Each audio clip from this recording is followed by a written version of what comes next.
Hi everyone. If you watched my last video, you might remember that I talked about being watchful of our enemy, the devil. And I went through some of the things that we can do to accomplish that. And today we're going to focus on the next verse, which is 1 Peter 5:9. And it says, resist him, standing firm in the faith, because you know that the family of believers throughout the world is undergoing the same kind of suffering. So to me, this is a very encouraging verse because it tells us or it gives us the hope that our resistance to the devil's attacks will be successful.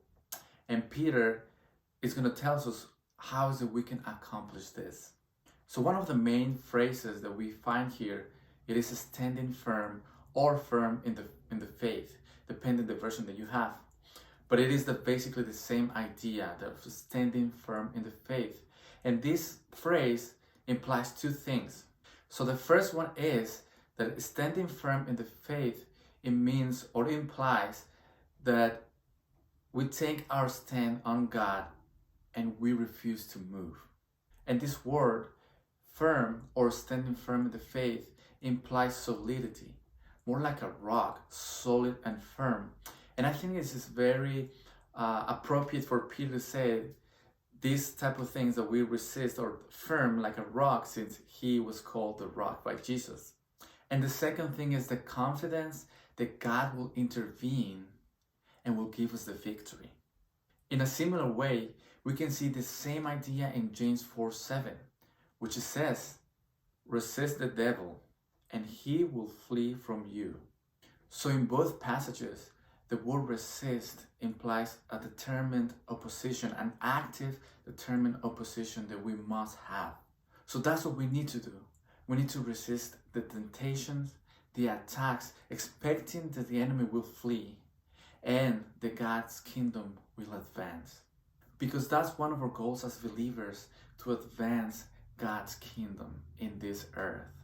And for that, we need to grow in our faith and in our holiness. And this passage, specifically in this passage, we see that this growth is going to hurt. We're going to find opposition. We're going to find resistance. And we're also going to suffer. We see that in the last part of this verse. There's going to be suffering. There's suffering all around. It says Peter to his readers. There's suffering all around the world. But that's how we're going to grow in our faith.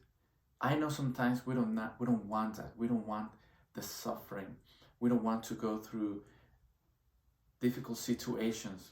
But that's the way we grow. And though we see it everywhere in the Bible, there's always some type of suffering. There's always a trial. There's the temptations. When we resist the temptations, these things are the things that will help us to grow.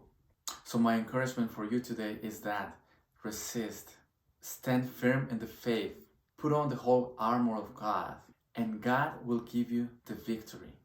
He's there for us. He's waiting for us to go to Him and ask Him for His strength and His power. So we have that confidence that God is never going to leave us. Then when temptation comes, when the attack comes, He's going to be there for us, and He's going to give us the tools or whatever that we need to resist this.